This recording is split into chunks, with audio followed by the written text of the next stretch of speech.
everyone, and welcome back to yet another episode of What the Forensics. My name is Rebecca, and I am joined here again today by the lovely Journey and Nicole.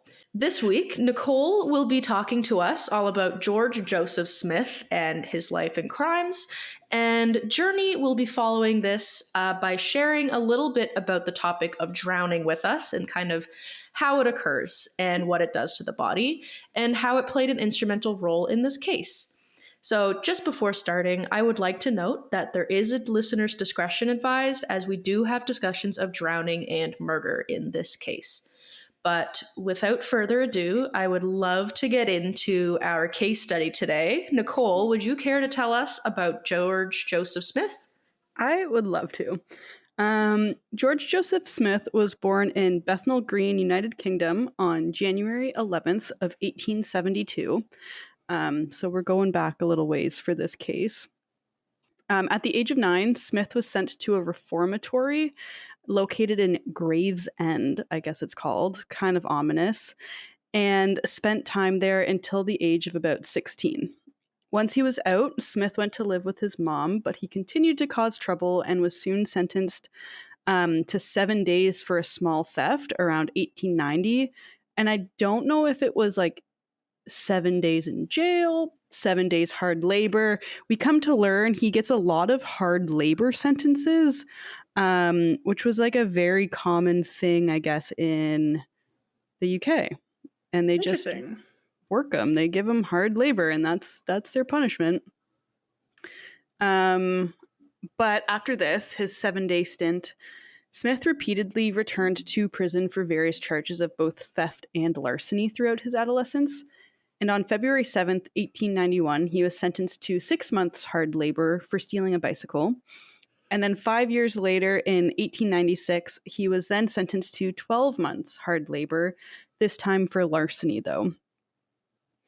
It was after this release, or not release, but serving these 12 months, he began his bigamist lifestyle. So he just had wife after wife after wife, essentially. Okay.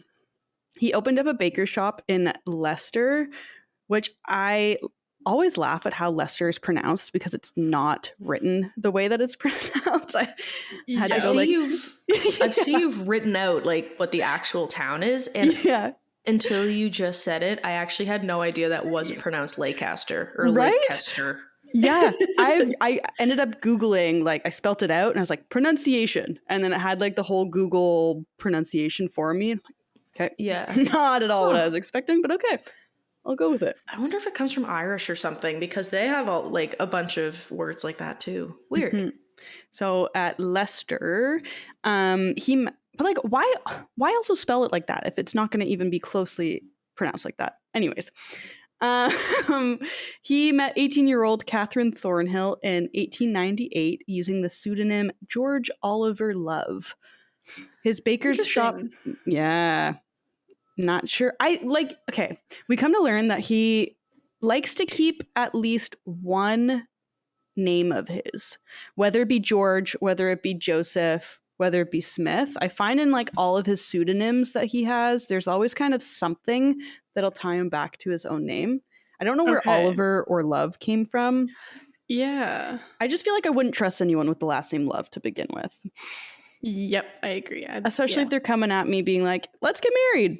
I'm like, well, it's meant to be. My last name is Love. Yeah.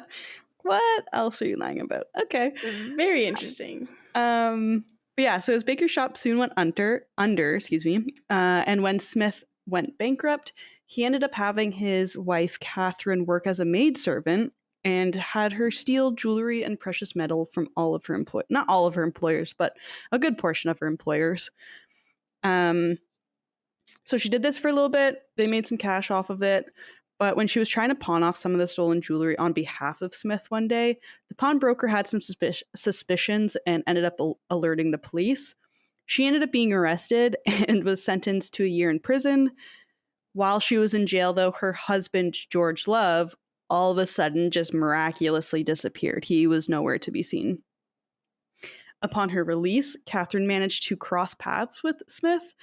This I find odd because I'm out of a town I feel like as a fairly decent population at the time, just crossing paths. I've never crossed paths with people I know in the town that I'm in. Yeah. Um, Also, like, how can their marriage be legal? Like, if he signs it George Oliver Love, and then she becomes Catherine Love, but it's not a real name. Yeah. So good then, like, question. how does that work? I guess there was probably way worse record keeping back then, given it's Yeah. like the 1800s. Yeah. But yeah, like she essentially just took like a non-existent man's last name. Mhm. That's Like wild. she's technically married to a ghost. And yeah, this does come back into play too when kind of Smith's downfall happens. The first thing he's charged with is something in relation to that. So keep those thoughts in okay. mind, Okay. because I didn't realize that was a charge, like something you could be charged with. But you're like on the right track of thinking. Some that. sort of like misrepresentation. Because I've heard of someone else getting charged with that too and being like, wow, that's kind of bull, but whatever. Yeah. But yeah, anyways, they crossed paths in town. I'm not sure what town. She ended up contacting the police though, being like, hey, this guy, I know he's in town. He put me in jail. He had me do all of these things. Da da da da. So she ended up testifying against him, and he ultimately was sentenced to 2 years of hard labor. I don't know why he's not getting jail time for some of these things, but hard labor just seems to be what he's being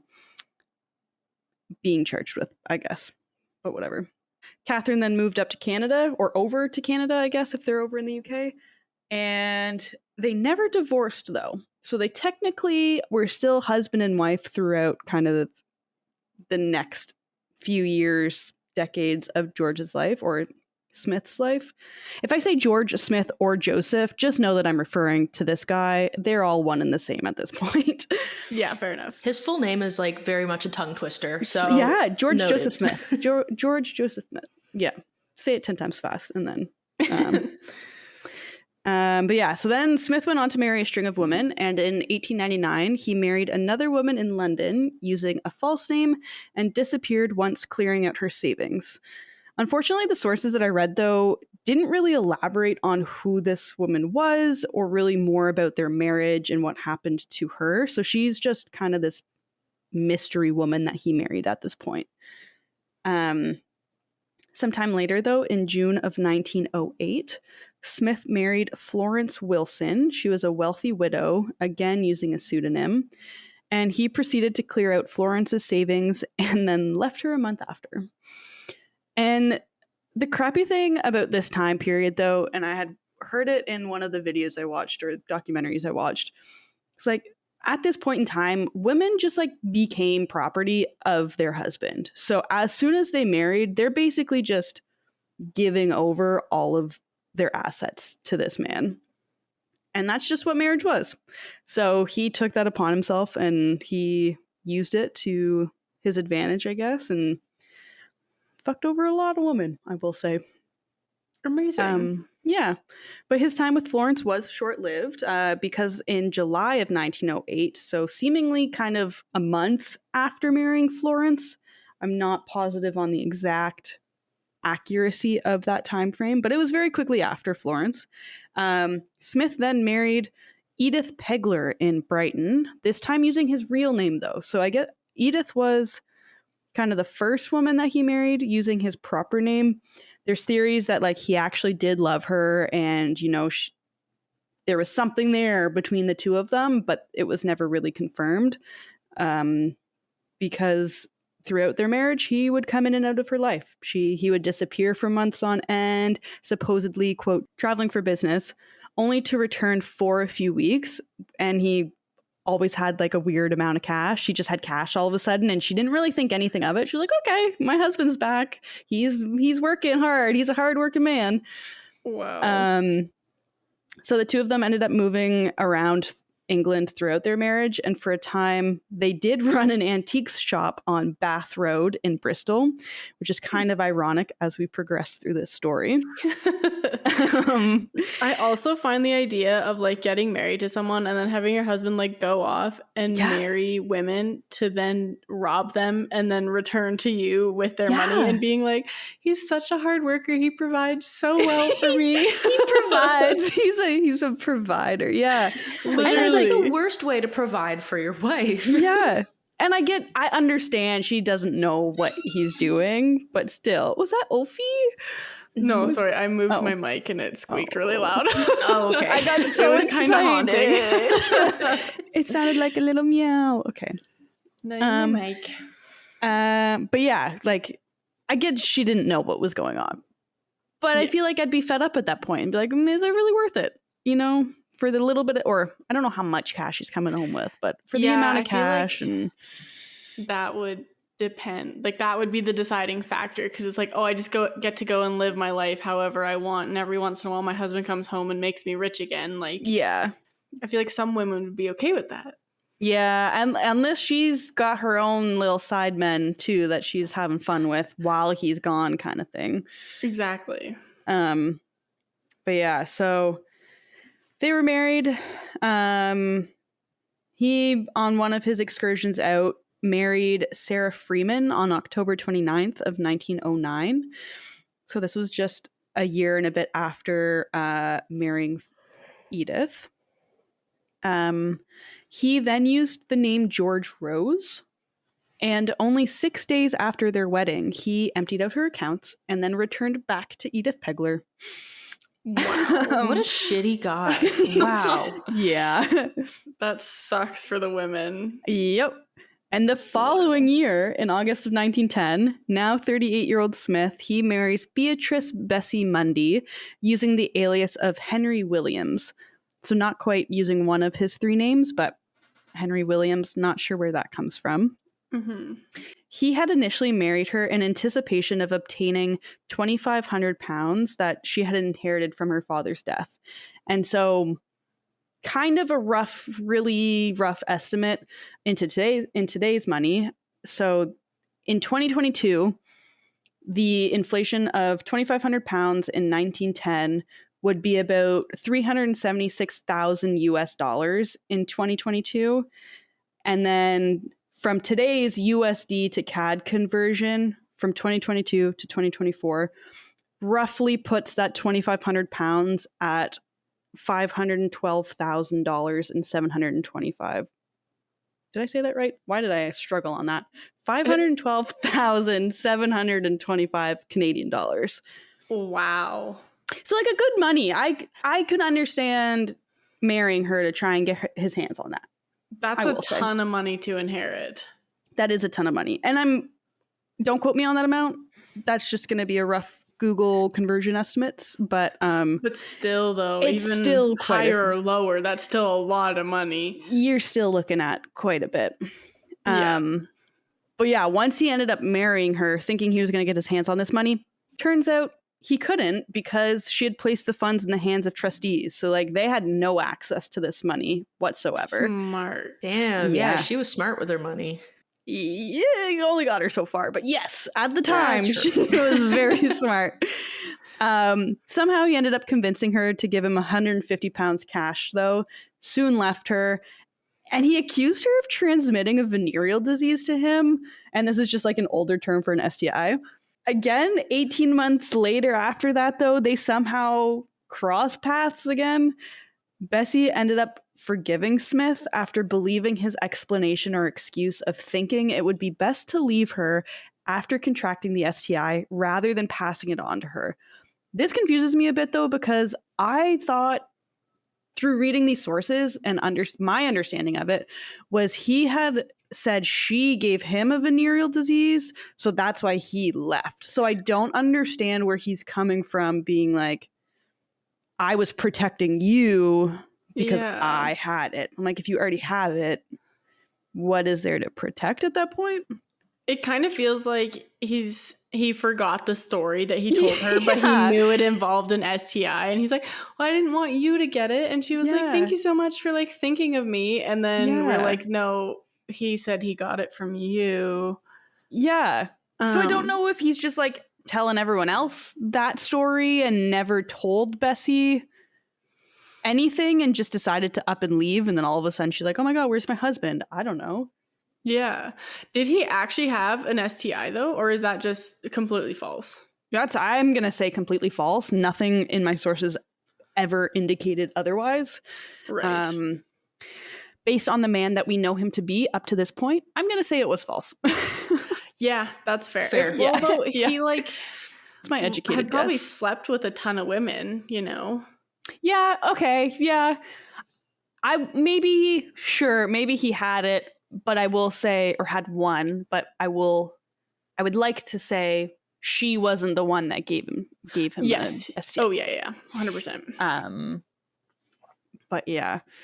And then Smith then had told Bessie that he had searched everywhere for her and that he now sought reconciliation. So he was basically like, I've missed you. I love you. Come back to me. I'm so sorry. I just was struggling with my STI. She was like, yes, I actually do love you. And then so she took him back. She's like, I want my happy husband back. This is so great. I'm so happy. I love my life. Men and women are so stupid. Literally. Oh my goodness. That's like when the guy's crying because he's mad he got caught cheating. Caught cheating? He's like, you weren't supposed to catch me. What do you mean? I'm so sorry. Oh my goodness. Okay. Fuck, man. Okay. After they got back together, mind you, he's still married to Edith at this. Like, he's still married to all these other women too. Technically, on paper. Record keeping must have been like even worse than I thought. Like, once again, I don't think you can marry someone if you're already married. I am pretty sure you can be married to one person at once. Yep. Yeah. Maybe it's the whole just OG sister wives action. Yeah. They must have just not needed any other form of identification when he signed a marriage license. He's like, no, my name is Henry Williams. Yeah. Who are Just, you just to tell believe me me. that it's Well, not? why would I lie about that? Yeah. Exactly. But yeah, the two of them ended up drawing up mutual wills where each would benefit if something were to happen to the other. They ended up moving together, and Smith ended up setting himself up as an arts dealer. They purchased a new bathtub for their home, one that Bessie had helped pick out, and I guess it was like this big thing for them.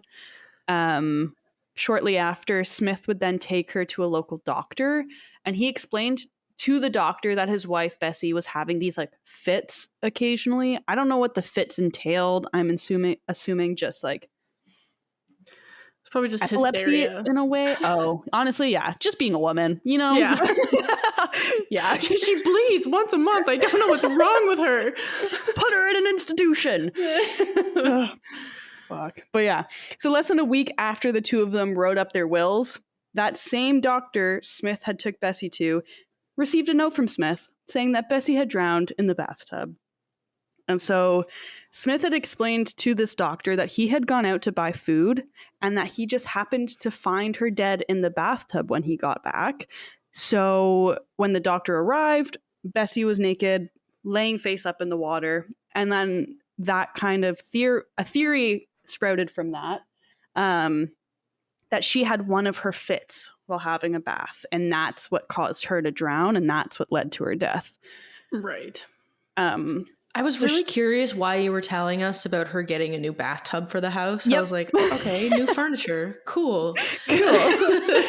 No, there will be a common theme about these baths and drowning. So Good to It's know. like love bombing, but the worst kind. The Like, worst I'm gonna kind, buy you yeah. a happy bath or like a huge bathtub to make you happy, and then you're just gonna die in it, and it's You're like like, a full well, circle moment. So if your significant other ever draws you a bath and goes to say, I'm just going to pop to the store real quick, actually, hun, grab us some food, get the fuck out of there. Do not take the get bath. in that bath. Too late at that point. So Bessie was ultimately buried in a pauper's grave, and at the end of it all, Smith did manage to get that 2,500 pounds of inheritance because I don't know what he did, what strings he did. Oh, I guess with the will. It would have With the come down wills, to his yeah. will, and then he would have had it that way. That bastard. But he got his money. Edith was probably overjoyed. Yeah, he brought home Also, just for, like, $500,000. Yeah. For really quick reference, a pauper's grave is like a poor, like it was like a Yeah. publicly purchased grave because the family couldn't afford one. Yeah, it's like a commoner's grave. I think there's another name for it too. But it was just like a plot of land that you were buried in. If you didn't have any loved ones, if you didn't have the money, if you didn't, XYZ. How heartless, though. Like, Right? Yeah. she drowns. He possibly kills her in the bathtub and then doesn't even use any of the inheritance he just stole from her to at least give her like a nice burial. Yeah. Right? He really said, fuck you. I'm taking this money. Yeah, so she unfortunately passed away. And then in November of 1913, he then marries 25-year-old Alice Burnham, had her write her will up, and of course it was in his favor should anything happen to her.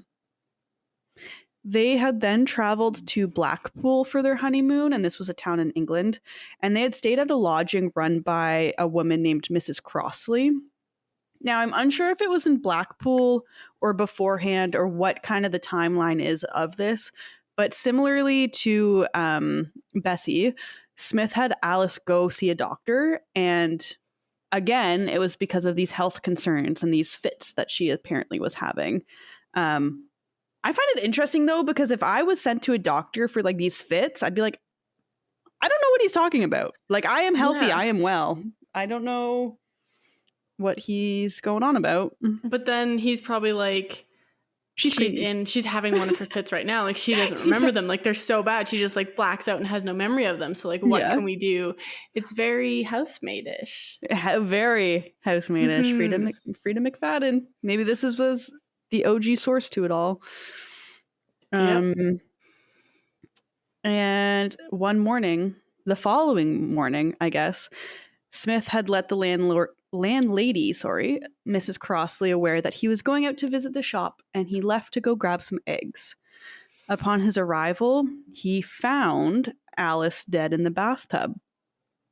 So when the surprise.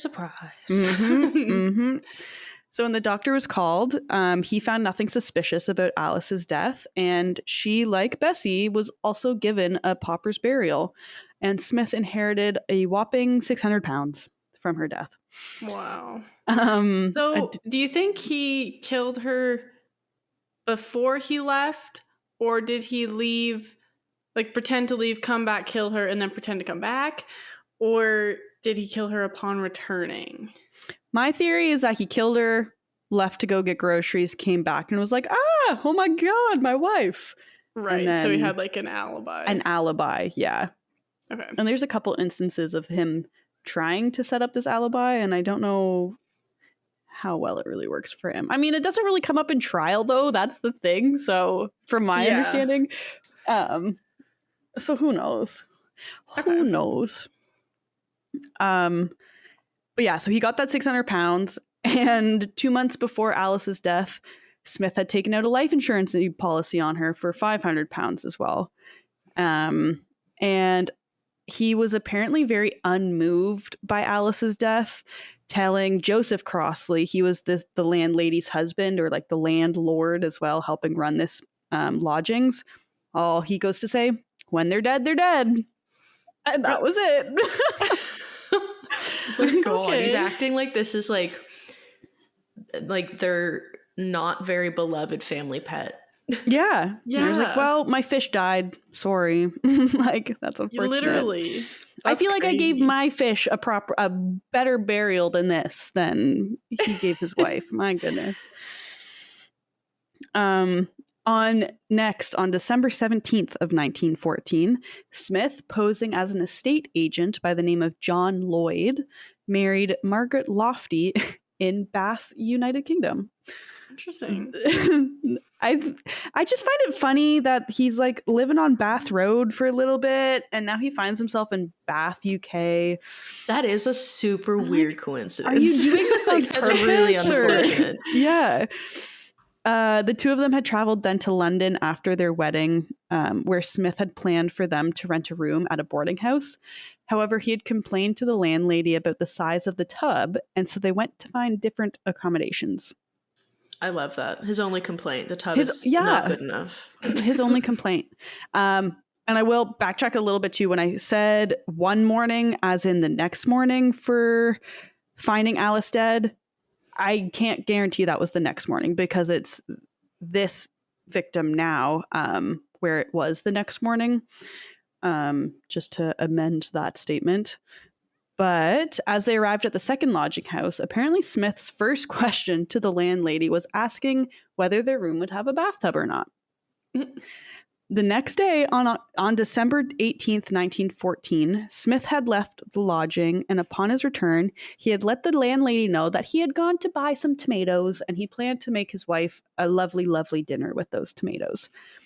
Upon his return, he also rang the doorbell, or the bell, a bell, I guess, to get into the lodgings, even though he had a key and could very well just let himself in. Okay. So again, very much just establishing an alibi at this point, or trying to. Yeah, so I was about to say, like, I mean, obviously this is a different time. It's like the 1800s or early 1900s now. Yeah. But like, I wouldn't just go to my landlord and be like, yeah, look what I got at the grocery store. Yeah. I love my wife. I'm going to make her supper with these tomatoes I bought. Yeah. It's more so just like a head nod and be like, thanks, see ya, on my way. Good day. Like, yeah. Yeah. Yep. Of course, though, once he made his way to his room, he had discovered that his Margaret, his wife, was dead in the bathtub. And the two of them had only been married for a single day at this point. Wow. Did they already write their will? So, funny you should say that. Okay. 2 weeks before her death, they had their wills written up. Or no, not will, sorry, but he had taken out a life insurance policy. Oh my God. Yeah, he was playing it. £700. Yeah, he kind of knew the system at this point, I will say. He was just soaking it for as much as he could at this point. Mm-hmm. What I want to know is why so many women who have just married this man are dying and there's no suspicion so far. Yeah. And I think it was because he was at like separate cities and he was making sure to go to places where the woman didn't know anyone. So there wouldn't be like anyone recognizing them in the town. But that, and he uses like an alias. I guess that would also do it. Okay. He does use aliases, but you are on the right track of thinking. So keep that in your little noggin. You guys are doing so good this episode. But similarly to Bessie and Alice, Margaret was also given a pauper's funeral. And the lovely gentleman that he is, he had complained about the price of Margaret's burial to the undertaker, and he purchased the cheapest coffin he could for her, despite the inheritance that he got, and despite giving her a pauper's funeral, which is just like, what the fuck? I mean, funerals are expensive, but like, there's still a certain level of respect that needs to happen. Agreed. I agree. Mm-hmm. Smith's downfall ended up being due to an article published in a tabloid called The News of the World. So the story was about a wife drowning in her bath in London, which caught the attention, of Alice Burnham's father, in addition to that of William Haynes.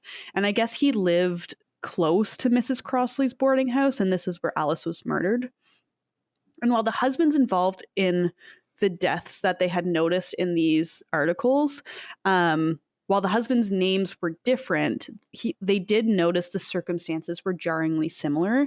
They were each newly married couples. They had all drowned in their bathtub, and their husbands had, quote unquote, discovered them after being out in town running errands. So Scotland Yard had been alerted at this point, and Detective Inspector Arthur Neal, he had found a letter on his desk one day, written by Joseph Crossley. So this was the like Mrs. Crossley's husband, the landlord, that individual. This letter had contained 2 newspaper clippings, one from News of the World about Margaret Loftie's death, and the other was a clipping about a coroner's inquest into the 1913 death of Alice Burnham, both of whom had drowned in their bathtubs. Wild. So intrigued by this, Neil started looking into their cases. He had actually gone to visit the rooms where Alice and her husband had stayed when she died to see the bathtub that she had drowned in. And upon seeing it, Neil had supposedly remarked, quote, "If anyone can get drowned in a bathtub like this, it's a marvel," end quote. So it was a small thing. It was a pretty small bathtub. Not a nice bathtub. Not a nice bathtub. Nope. His initial theory was that the woman may have been poisoned and then staged in the tubs to make it look as though they had been drowned. But he didn't really have much to go off of that with. It was just, he was like, meh, this probably makes sense. Let's see if it does. On February 1st of 1915, though, Smith was leaving a solicitor's office, having sorted out the insurance payout for Margaret's death. And as he was leaving, that's when he was approached by this detective inspector. And so Smith had confessed that his real name was indeed George Joseph Smith, and that he was the same George Smith that married Alice Burnham, or the same George whatever that married Alice Burnham. However, he maintained his innocence, saying he was just an unlucky widower, not a murderer. Neil did arrest him, though, for making a false entry on a marriage certificate. So, yeah, so Smith was now in custody, but Neil needed more evidence to prove Smith's crimes were more than just a marriage fraud. So going back to your comment about that, Journey, is it's more so that false entry aspect on marriage certificates and like committing fraud at that point. Okay. So Margaret and Alice's bodies ended up being exhumed and examined by Dr. Bernard Spilsbury. And this Dr. Spilsbury, I guess, had a reputation of like Scotland Yard's Sherlock Holmes, essentially. Like he was a very prominent forensics pathologist and doctor. Cool. And he was the country's preeminent pathologist and gained his reputation after his testimony in the 1910 Holly Harvey Crippen case. Where he produced the one forensic link between Crippen and his victim. Just side note about that. I'm really hoping that the forensic link he found was like a good one. You know what I mean? It wasn't like odor or something. Okay, it wasn't odor. Yeah, it wasn't odor. It was poisoning, I guess. Like that linked them, I guess. Okay. So I mean, like, not kinda the worst, but also not the greatest. But it was the early 1900s. They didn't have a lot to go on. Didn't have a lot to go on. Yeah, they were just going on whatever at that point. Upon examination, though, both women appeared to have been perfectly healthy at the time of their deaths, and Dr. Spilsbury found no evidence that they had been poisoned. Additionally, there was no physical evidence that would indicate their deaths were anything but an accident.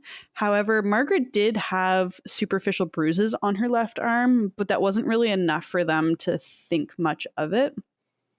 And then once Detective Inspector Neil also became aware of the circumstances surrounding Bessie's death, he also had her exhumed. And upon the examination of her remains, Dr. Spilsbury noted that he found goosebumps on her skin and had told Neil that this can happen, quote, in some cases of sudden death and perhaps more frequently in sudden death from drowning, end quote. I don't know why I never thought goosebumps would like stay on dead bodies or be a thing found on dead bodies, but I guess it is a part of or can be a part of rigor mortis and like the decomp process. Yeah, I have never considered that. Right? Because like I thought, yeah, it's like the contraction like the hair follicle standing up, is it not? Yeah, but it's like the contraction of the muscle around the follicle that causes that, from my understanding, I believe. Okay, and then rigor mortis would be the contraction of all the muscles. Muscle, yeah. So it makes sense, but then they shouldn't still be there because she's gone out of rigor. Like if... Yeah. So I don't know. Yeah.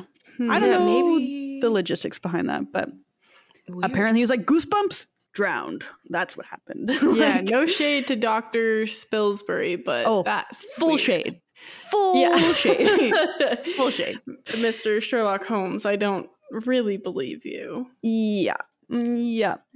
I mean, for considering he was known to be the father of forensics, and I have never heard of him. You guys have never heard of him. We're like, Yeah. Are you really the father, though? Yeah. Did you really birth this son? I don't think so.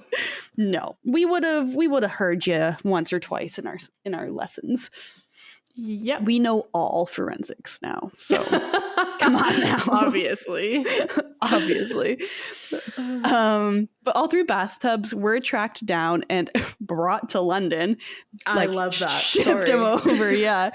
Brought him to London for Dr. Spilsbury to examine. And an interesting thing was that Bessie, I guess, was 5'7", and her bathtub was only 5 feet long. And she was supposedly, this is pointless, but I thought it was a funny thing to add. She was supposedly found still holding a bar of soap while she was dead. Like, in death, she still had her bar of soap in her hand. That's really interesting because it does lead me, like, I do believe that Smith did kill these women, but the fact that she's still holding the bar of soap makes it look more like a freak accident. Yeah. Like, she did have an episode of some sort. Yeah. But then you got to question, like, did he place it in her hand? Like, like, did he place it before, or like after she died? Yeah. Like, soap is slippery. Soap is kind of slippery. It's a slippery little thing. You would expect it not to be in her hand. Well, because it's almost like maybe she was actually having a bath and he was like, here's my opportunity, and then killed her and she just had soap in her hand. Or as he was like trying to drown her, she was flailing and grabbed the soap and was like attempting to use it as like some sort of weapon. I feel like that's unlikely. But it's an excellent theory. The first one of that was going well. I think you're onto something with that. Yeah. I also don't know the setup. Like, if there was a little ledge for the soap, I'm like, where are you keeping the soap? Where are you grabbing the soap from at that point? You know, there's just a lot of questions. Yeah, fair enough. A lot of questions with the soap. But all three women, when they were found on their backs with their legs straight, completely submerged in the water. And I guess the tubs of early 1900s were not quite the same as what we've got now. One being there were no taps to them, so you had to like fill up the water and fill up the tub separately or from an outside source. And they were apparently much shorter and more narrow than what we've got now. With the foot end of the bathtub, it would narrow down and the depth would narrow, is that the right word?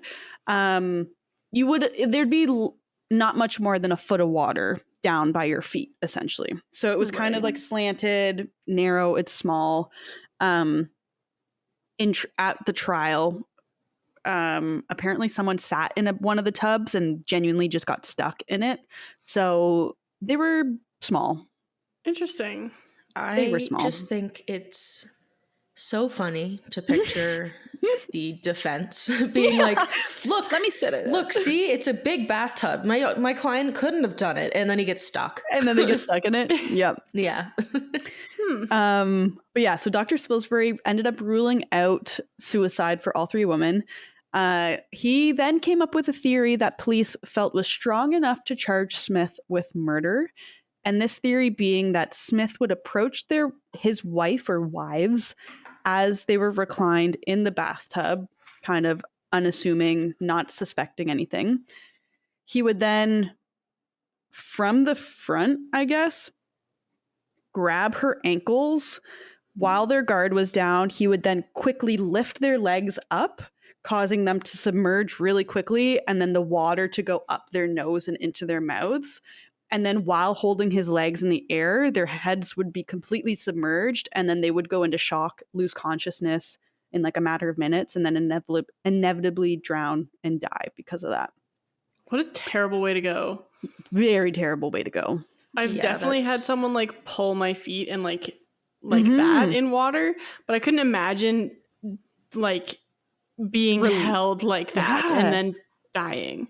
Especially too, Yeah, like no, thank you. relaxing in the bath too, and like thinking you're on your own, or like you're just having a lovely time, and then all of a sudden you're underwater and then dead. Like, Yeah, Yeah. like, that sucks. usually people get in the bath to get clean or to relax, and it's usually to relax. Yeah. So Yep. that would suck really bad. That is Yeah. not relaxing. Wild. So the police did use this theory, and they charged Smith with the murder of Bessie only, though, which I thought was interesting.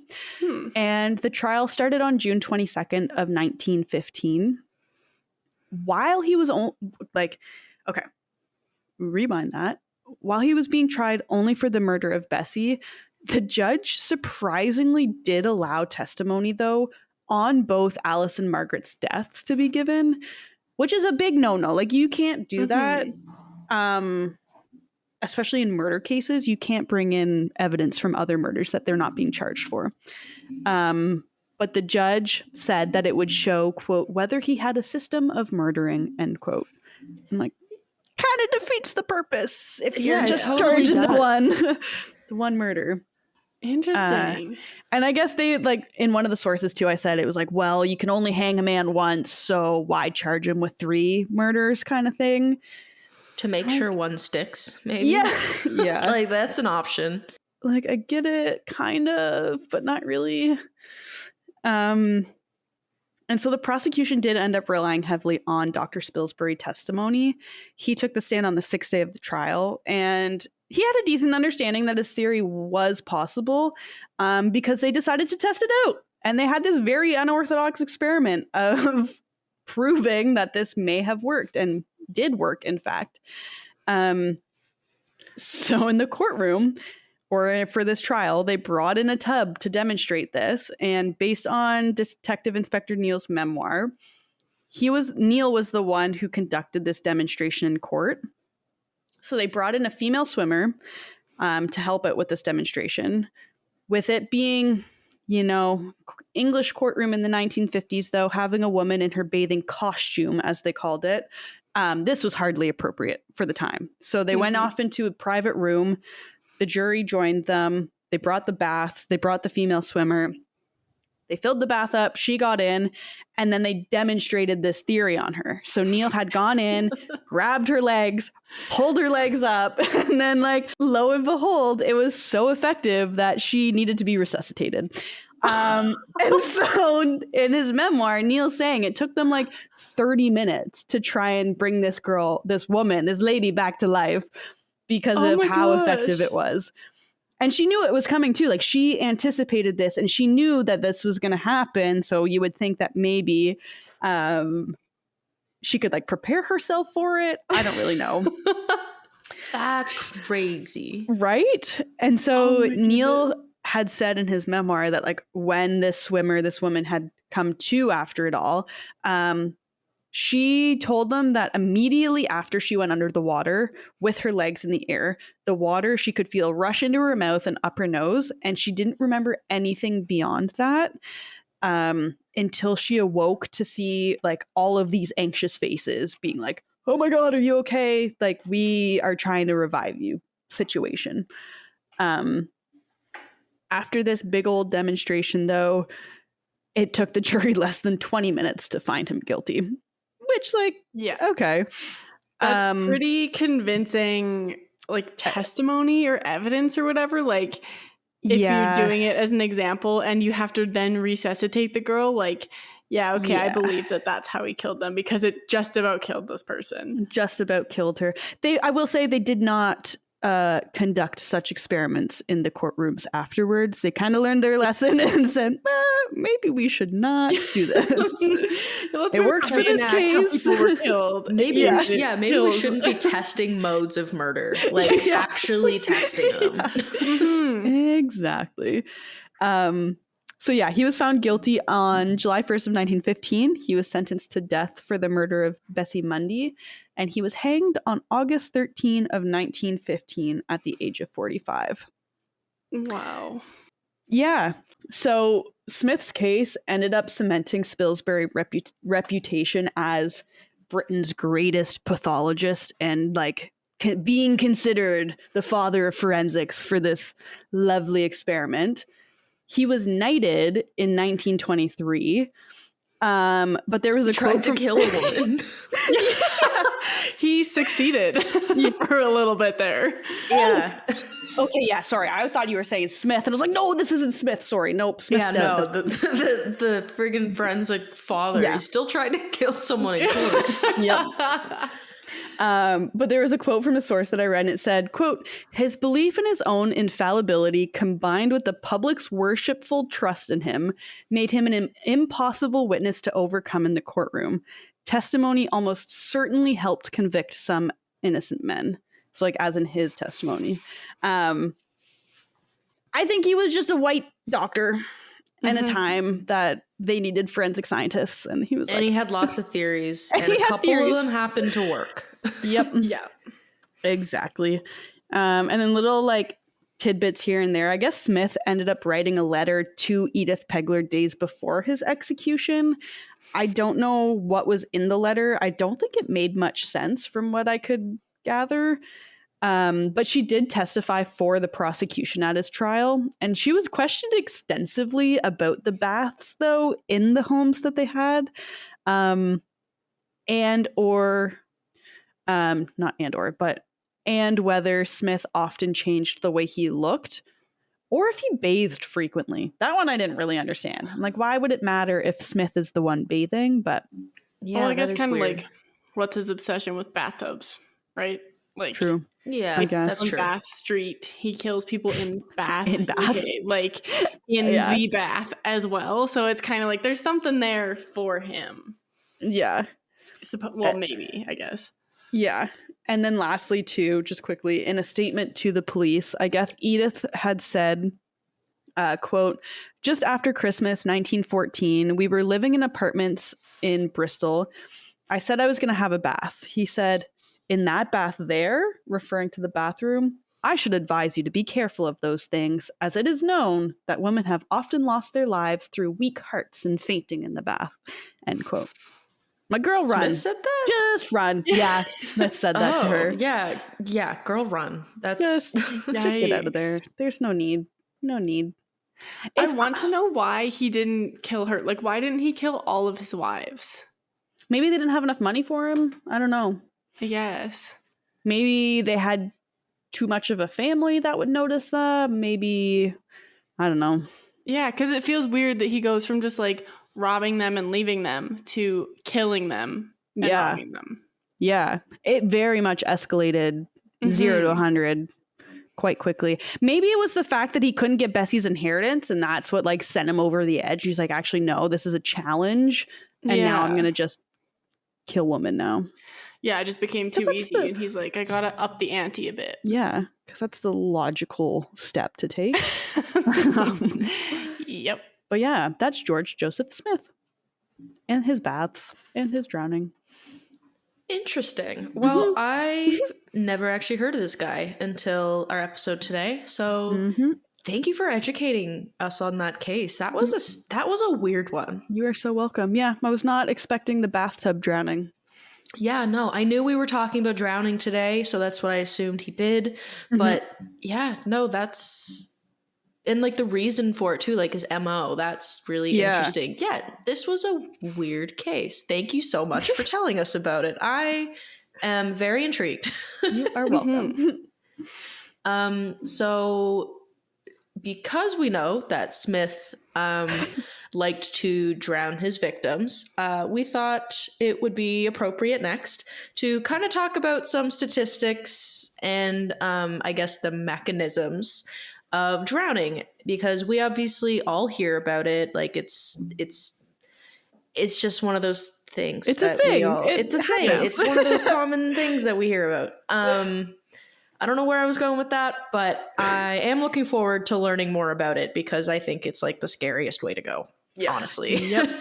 Drowning and by fire, I think. Yeah, agreed. Not at the same time, but you know. Oh, can you imagine? No, I don't want to. But yeah, Journey, would you care to lead us on a discussion of the topic of drowning? Yeah, I'd love to.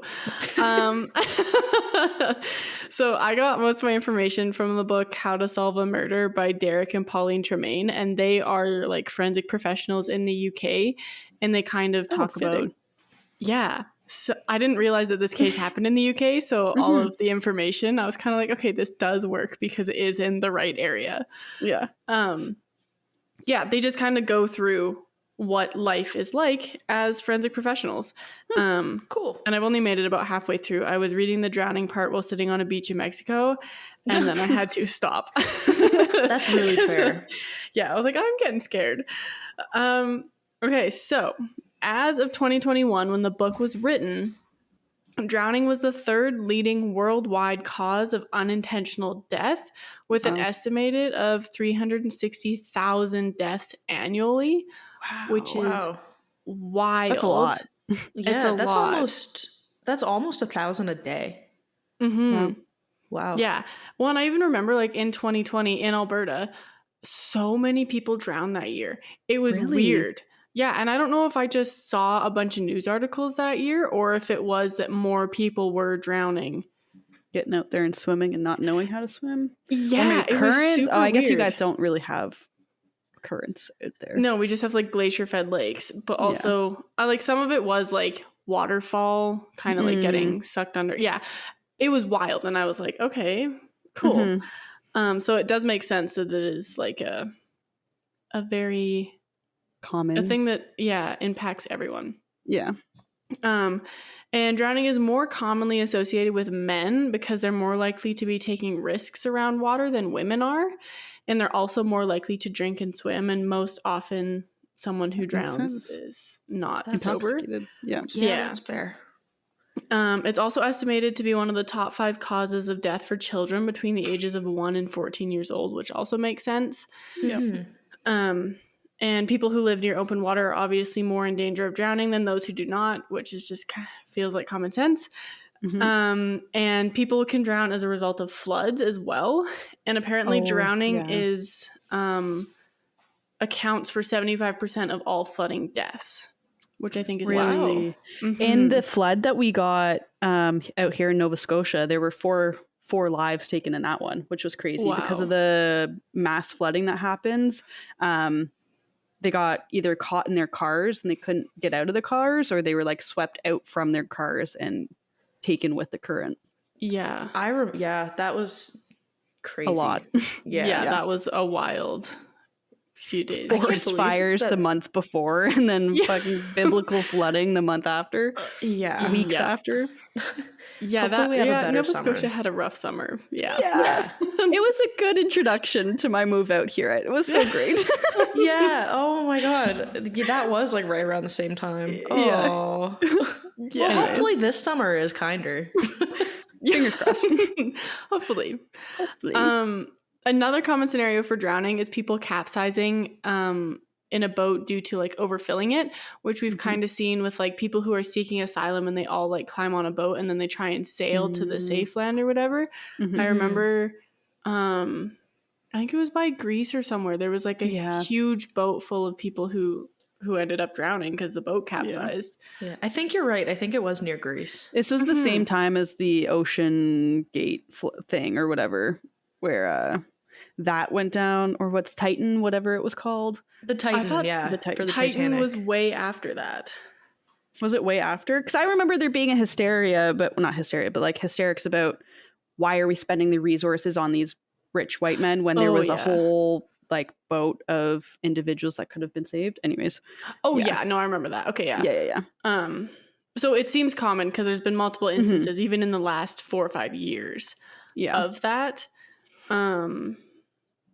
And so drowning is a major public health issue right now across the globe. And unfortunately, the data collection is not really reliable in terms of like numbers of people who pass away from drowning, because the World Health Organization doesn't include drownings due to flood or water transport in their data, which is intriguing to me because like if you drown because a boat capsized, like you still drowned.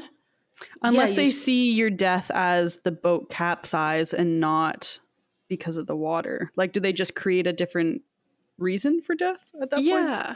I'm not sure. But anyway, so data is kind of unreliable. But there are 2-ish types of drowning. And I will talk about all 2-ish. So type 1 is dry drowning, which is a result of the shock that the body undergoes when very cold water hits the back of your throat. And so it causes an immediate spasm of the airway or larynx, which causes it to close up and stop your ability to breathe immediately. Additionally, when the cold water hits the back of the throat and the airway closes, the brain triggers your vagus nerve, which causes your heart to stop through a process called vagal inhibition. And so that's kind of when there's enough pressure on the vagus nerve at the back of your throat or neck, it just stops your heart, which is so scary. Yeah, it is. So I don't like that. But with your heart stopped and you're no longer able to breathe, you die in a matter of seconds. So if you're going to drown, that's kind of the way to go, in my opinion. There's not enough time for water to be inhaled, so there's no diatoms found in the body during the drowning analysis, even though there may be water in your mouth and nose. And I go more into that a little bit later on. And dry drowning is often associated with people who are affected by drugs and alcohol as well. But they didn't really specify why that is. But I think just most drowning is commonly associated with that. Are you more sensitive to temperature fluctuations when you're under a substance? And is cold more cold if you're drunk kind of thing? I don't know, because when they say it hits the back of your throat, I'm like, do you have to jump in and your mouth is open and then it hits the back of your throat and then your airway closes immediately? And so maybe there's water in your stomach? Or that's what I don't understand. And I couldn't really find anything because no one really knows a lot about dry drowning. That's fair. I mean, dry drowning in general, even well, you're right. The research, there's not much of it, but I'm sure most of our listeners have also probably not heard of dry drowning. I think that's so scary. And it's also fascinating that it's dry drowning if water's still involved. Yeah. They do mention they're just because we say dry drowning, there is still water involved. It's just not in your lungs. Yeah. Your lungs are dry, I guess. As dry as lungs get. So type 2 is common or wet drowning. And this is where a person is submerged in water as they draw their last breaths. The breathing process will force the inhaled water into the lobes of the lungs. The pressure from the water bursts the alveoli, which allows the diatoms from the water to enter the bloodstream. The heart continues to beat and move the diatoms in the blood around the body until death occurs. I talk a lot about diatoms because they're very important in distinguishing between wet and dry drowning. In terms of an autopsy. And so then once the diatoms have entered the bloodstream, they reach many of the organs and sometimes even the bone marrow. Oh, interesting. And if there's pollen and silt in the water, they will also enter the airways and lungs as well. And then during the autopsy, pathologists can also find evidence of weeds and tiny fish in your airways as well. So it's very that's weird. Yeah, you're gulping in breaths of water. Are they alive? Do they still swim? They swim fish? I have no idea. I imagine that if they're finding them in an scary. autopsy, they've since passed. Crazy. For a time, though, they probably are swimming in there for a short while. This is a new pond. Weird. What's this? It's really dark in here. Exactly. Who turned off the sun? So in the book I read, there was a really interesting example of a man who was drunk and stopped at the top of a bank, a hill, to urinate. He lost his balance and fell down the bank, potentially passing out before stopping. They weren't sure. And his body was found face down at the bottom of the bank in 2 inches of water. So like Nicole said, they didn't think there was enough water to drown the people in the tubs, but you don't need that much. A lot of water. Yeah, you just need enough to inhale, essentially. Exactly. And they even say it takes a teaspoon or a tablespoon to drown a baby or something. It takes that little water. Oh my God. Which is, I don't remember where I heard that fact, so it could be wrong. But yeah, scary. Everyone quote Journey on it. Everyone quote Journey on that fact right now. It is fact. Exactly. And so this whole scenario showed all of the outward appearances of a wet drowning, but upon investigation, they learned that there were diatoms present in the water, but not in his organs. So he had actually dry drowned. Oh, so that was a very cold Interesting. piece of water then. Yeah. So he had Yeah. like fallen into the water and then like, yeah. So, and there was no other like pathology like hitting his head on the way down that could have also resulted in his death. Huh. And then, so the ish type that I mentioned is secondary drowning. And so this is the most scary, in my opinion. I know you haven't mentioned it yet, but it's also the scariest to me. This is terrifying to me. Yeah, this is so scary. And then when I was nannying and we had to take him to swimming lessons, and it was like the survival swimming lessons, I was so afraid of him like coming home and like dying during his nap time because he was like secondary drowning and I missed all the but that didn't happen. It was good. Thank goodness. So secondary drowning occurs when water is inhaled and gets into the lungs. It then irritates the lungs lining and causes fluid to build up in a condition called pulmonary edema. And so this can occur after you've been out of the water for some time, and it can begin between 4 and 24 hours of being in the water. And sometimes symptoms don't appear until 48 hours later. Wow. And so the symptoms include difficulty breathing, coughing, chest pain, lethargy, and changes in the mood and behavior because your brain's not getting enough oxygen because you're essentially drowning from the inside out, which I guess is regular drowning. And it does not have to be fatal. So if you notice these signs after a day of like playing in and around water and they're not going away and they're consistently like getting worse, please go to the emergency room. Because depending on the severity of it, it can be treated with oxygen, antibiotics, and diuretics. And if it is more severe, they can put you on like a ventilator and do like you can save yourself with this. They'll do whatever the medicine community does to save you. Yeah. Yeah, it's not a one-way trip. Yeah. Generally. So those are the types of drowning. And then it was kind of cool because they're forensic people in this book. They go into actually what they need to do to tell if a person has drowned. So the drowning investigation begins with organ and tissue samples taken from the pathologist during the autopsy, which are then given to this scientist who wrote the book. And he's looking for the presence of diatoms, silt, algae, etc. So it's just another extra scientist. I don't know who would do it in every single scenario, but and so diatoms are microscopic single-celled organisms that live in bodies of water. There are over 100,000 identified species of them, and they can be found in saltwater, freshwater, brackish water, soil, rocks, trees, and other damp environments, as well as some food. I thought they were only in water. I didn't know they could be in things like rocks. Yeah, just trees and soil make a little bit of sense because there can be like water in them, but I would never would have expected rocks.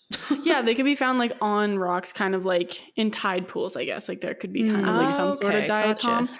And then they're also basically like a fossil would be considered kind of like a diatom kind of thing. Cool. So you can find like really like dinosaur age diatoms in certain areas because of we were all underwater and like, yeah, it's pretty cool. And brackish water, for those of you who don't know, it's where freshwater and saltwater meet. Cool. And so there's no way to predict what diatom species will be found in a sample, as there are a range of factors that influence which variety will be found, such as pH level, temperature of the water, the amount of light the water gets, and the level of chemicals and or pollutants in the water at the time. And sometimes an individual who drowns will ingest silt from the bottom of the lake or river, and you'll find exoskeletons of diatoms that have fallen to the bottom and become a part of the sediment. Cool. That's so crazy. Which is kind of cool. And so diatoms are only found in wet drowning cases, even though I said that they can also be found in food. Your stomach will not absorb diatoms into your bloodstream. So the only way they'll get to the other organs in your body is through wet drowning. And it's super important to take samples of water in which the person was found to test it for diatoms so that you compare it to the diatoms that may or may not be found in the organs of the victim. Because if the death is attributed to dry drowning because there are no diatoms found in the body, but if there are no diatoms present in the water, then it could actually still be a wet drowning. So you kind of need to look more into that. And it's just forensics, so just take as many samples as humanly possible, really. And then in the book that I read, the author goes into painstaking detail about how he performs a drowning analysis, but I'm just going to give you the Spark Notes version of it. And his first step is to cut up the organ into small pieces to increase the surface area that will be exposed to the infiltration by the acid, which is being used to destroy the tissue and extract the diatoms. So he kind of wants to melt the tissue and only get like the base of it. And so there are about 5 preferred organs for this analysis, which are the lungs, the kidneys, a lobe of the liver, bone marrow from the femur, and the brain. And the author of the book likes to use at least 2 of these organs, with one of them being the lungs. And then the brain and the bone marrow are kind of the last resort, just because the bone marrow is kind of difficult to get at. And the brain is like covered in a fatty tissue, which the acid can't easily break down. So it's just a little bit more labor intensive. After he cuts up the organ, he boils down the organic material in nitric acid for 2 to 3 hours, and longer if needed. He can't leave it unattended, so he kind of has to stand there and like watch it for 2 to 3 hours. And then once the tissue is no longer visible, he will add sulfuric acid. And when he is destroying the lung tissue, there's often a time where a ring of black carbon forms around the edge of the beaker, which indicates the presence of carbon in the sample. And so this is a result of inhaling the carbon of cigarettes, exhaust fumes, industrial pollution, or even just general pollution. And it makes the boiling down of the tissue take longer because the acids have to break down this carbon as well, which I think is kind of interesting. That's super cool. Would you Also, see- I cannot imagine having this job. Yeah. Right? Yeah. That's so morbid. Wow. Yeah. Yeah. Would you kind of anticipate that carbon ring forming almost in all samples then, given just that we are exposed to those pollutants, we're exposed to exhaust and all of those things? Yeah, I feel like it would be just a part of your process then at that point. Yeah, and then I feel like just the level of like maybe the thickness of the ring depends on like if you're maybe exposed to more severe levels of pollution, or you're like a smoker or something. Yeah, that makes sense. It's also interesting to note that no matter which organ he is destroying, when it has fully dissolved, the mixture will be straw colored. So even if he has like black tissue from lungs, it turns out to be straw colored. Because I guess the black is probably just all carbon, so it all just like dissolves out or whatever. Dissolves out, yeah. Neat. And there's often 100 to 200 milliliters of this mixture, which he then lets sit overnight. And the next morning, he removes any fat that has solidified on top and decants the remaining liquid into several test tubes, which he then places in a centrifuge to further separate the materials.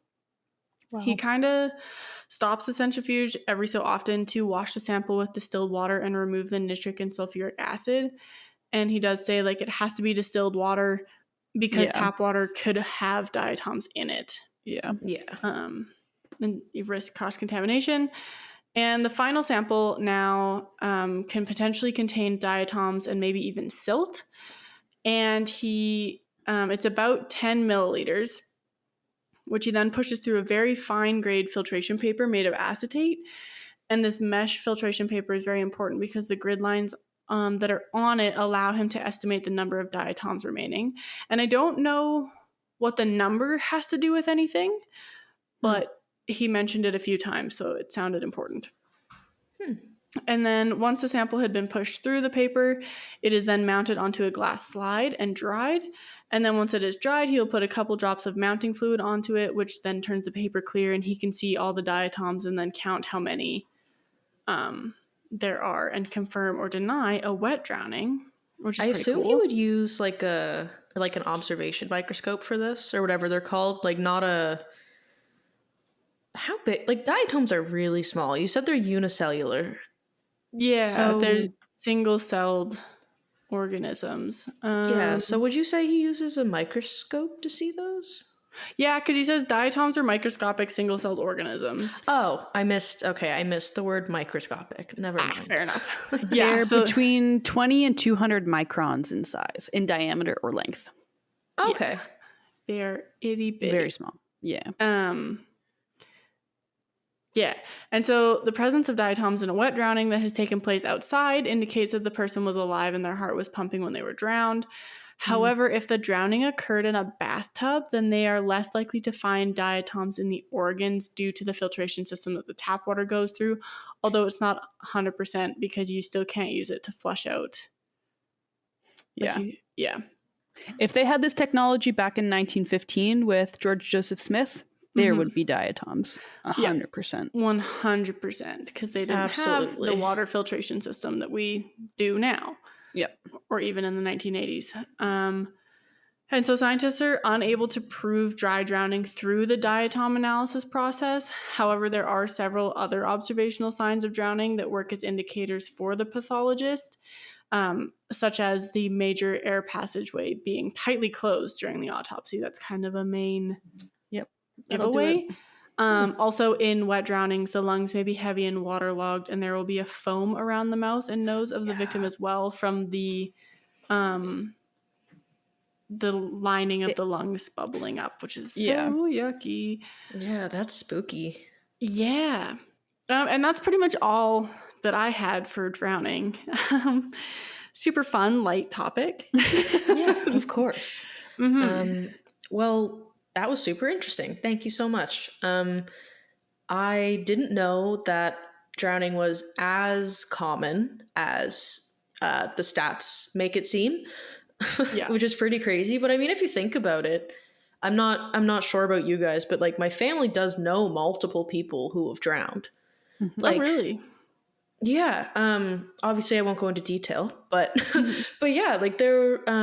I think like one of my great uncles or something, like they drowned. They went missing on a fishing boat, for example. Yeah, but it seems to be one of the accidental death modes that like a lot of people have some sort of story about or family story about. Yeah. Yeah.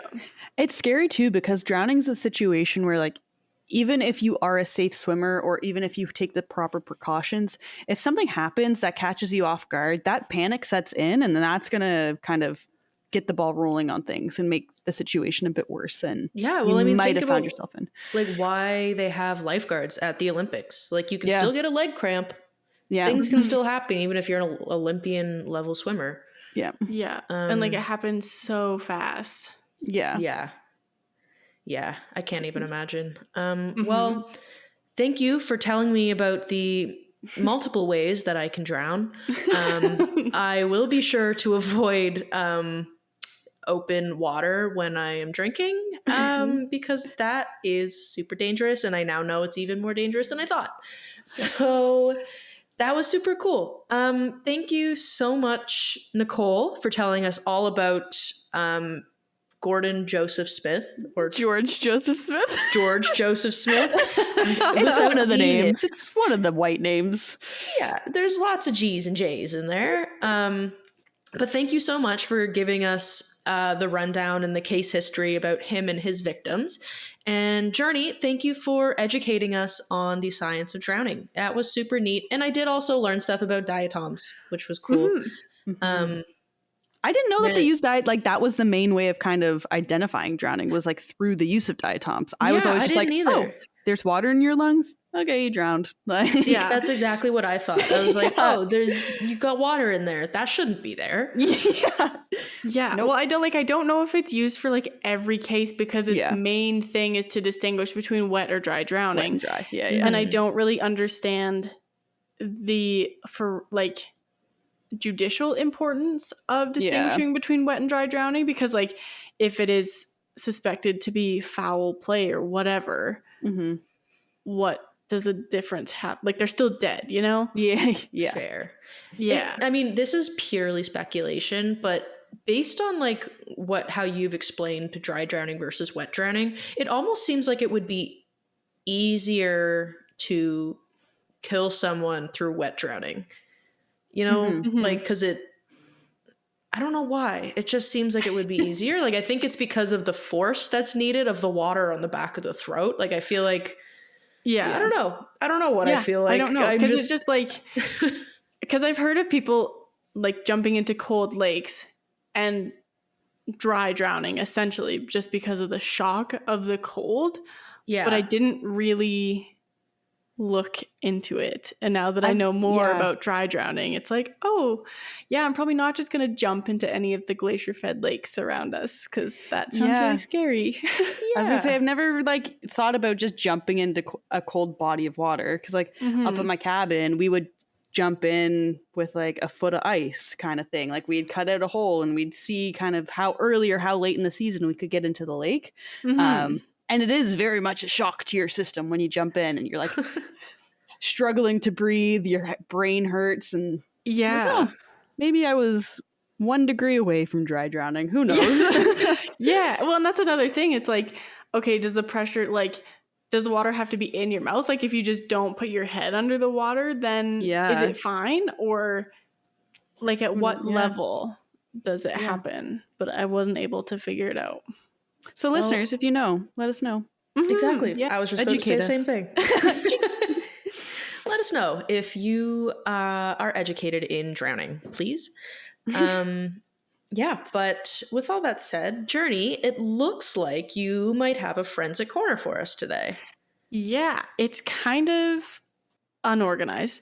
That's okay. But it's really cool. And I want you guys to... So no way. Oh my God. Yeah. What? Researchers have made a digital map showing a tiny chunk of the human brain. No way. And Holy it's shit. so cool. So they had taken a piece of brain tissue from a person with epilepsy, and they removed the tissue from their left anterior temporal lobe, which is thought to play a role in your memory of objects, people, words, and facts. They then used an electron microscope to image more than 5,000 slices of the tissue, each of which was around 30 nanometers thick. And it took 11 months. And then they used an AI algorithm to reconstruct the cells and their connections in 3D, which is so cool. And the picture is beautiful. And what they found was super cool because there were some sites where neurons, like one neuron was connected by more than 50 synapses. What? Which is super cool because so crazy. Yeah, they say that more than 96% of connections between neurons have just one synapse, and more than 99% have 3 or fewer synapses. But there are some with 50. Wow. And then and so they think that it could be perhaps what learning looks like in the brain. And so that's how you just like, when you require no thought to do something, like moving your foot from accelerator to the brake when stopping a car, it's because of this one neuron is connected to so many. Yeah. Holy shit. That's so cool. Yeah. And then they also found that in some axons were wrapping themselves into knots, but they don't know why, and they don't know if that has to do with the epilepsy that the person that they sampled from has. So so now we need a control sample. Pretty much. They need to do more samples. The sample they took from the person with epilepsy, was it a deceased person, or like were they doing surgery on this epileptic patient and like they're like, hey, I'm taking this. Hey, can we have some of that brain of yours? Yeah, I don't know. It doesn't say. They just said the researchers turned to a piece of brain tissue from a person with epilepsy. Okay. And then to access a lesion in the patient's hippocampus, they removed tissue from their left anterior temporal lobe. So I think they were alive when it was removed, and then it was like in storage or something. And then they, yeah. Cool. Also, just for reference to say how frigging big their data set is, petabytes. So it says, I'm reading the article. It says their sample was 1.4 petabytes of volume. And just for some quick reference, a petabyte holds 1,000 terabytes. Holy and shit. A terabyte holds 1,000 gigabytes. That's insane. So that's crazy didn't that even know a computer could hold that much information. Yeah. And it's crazy that's coming from a small sample of your brain. Like, what would you get from a full brain? What are you going to get from other areas of your brain? What are you going to get from different regions of your brain? Oh my gosh. I want to see Science the is frontal so cool. the frontal lobe now. Science Right? is Because so they cool. said it's what? Super small. Where did they say that? Whoa. Oh, they didn't really say much, but it's like 30 nanometers thick and 5,000 slices, but so still not huge. Yeah. And yeah, they cataloged around 57,000 cells and 150 million connections between neurons. Wow. Which is so cool. And it's so pretty. It's Yeah, beautiful. it is. It really is. It's art. Beautiful.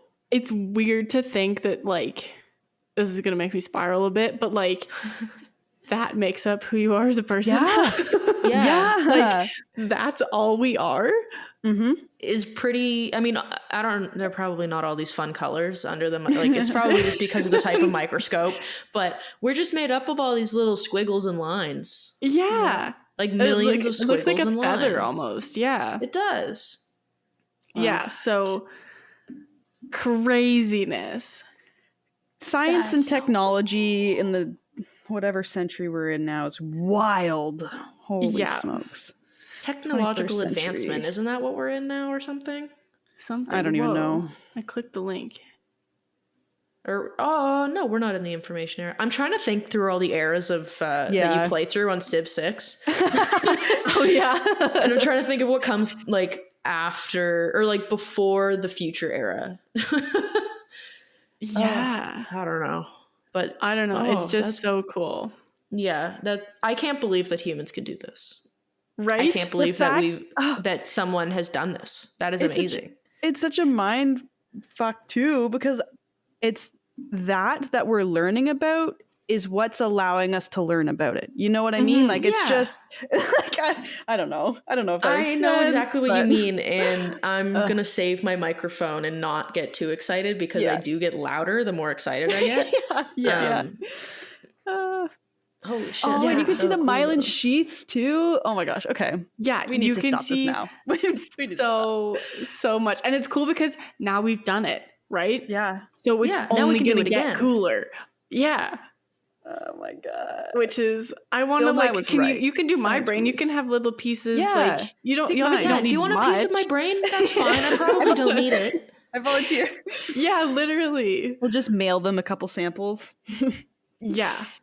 Oh my goodness. So cool. And yeah, so then I'll post like the link to the website where like the researchers give a whole bunch of huge information that doesn't make sense to me whatsoever. There's pretty pictures though. There's pretty Very picture. pretty And then the pictures. Smithsonian magazine where I like found it. I'll link that article Yeah.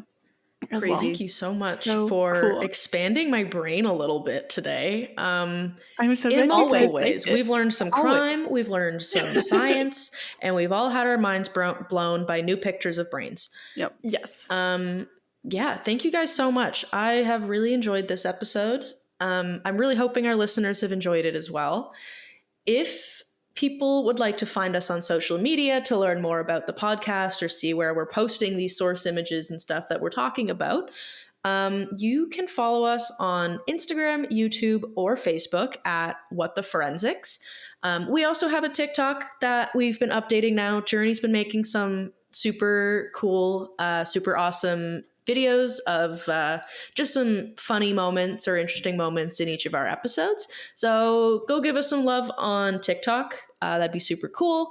And we have X or Twitter, but I wouldn't recommend going there for up-to-date information as we do not frequent it. But it is at WT Forensics PC.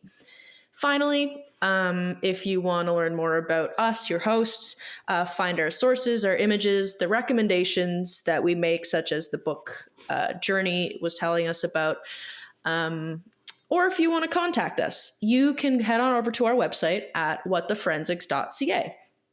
And just before we go, I just want to ask that you guys give us reviews wherever you're listening to podcasts if you've been enjoying these episodes. We super love reading them. They're not only just nice to read, but they also help us out in the podcasting world, and they also tell us what you want to hear more of. So with all of this said, Journey is informing me that I have forgotten to announce the next topic. So we're just switching it around a little today. So just before we go, definitely don't miss out on our next episode. We will be discussing the case of Eileen Wuornos. I'm super excited about that one. I think this one is a long time coming. Yep. Yeah, but tune in a couple weeks to hear about Eileen Wuornos. But in the meantime, definitely stay up to date with our social media. You'll find out when that's coming out. So this has been another episode of What the Forensics. We really hope you've enjoyed listening, and we'll see you next time. Bye! Just a reminder to everyone that we are not professionals in the forensic science field. We are just interested in forensics and want to share what we are learning with our listeners. We're trying to give you the most accurate information, but we are human and can make mistakes. Thank you so much for listening, and we hope to see you next week.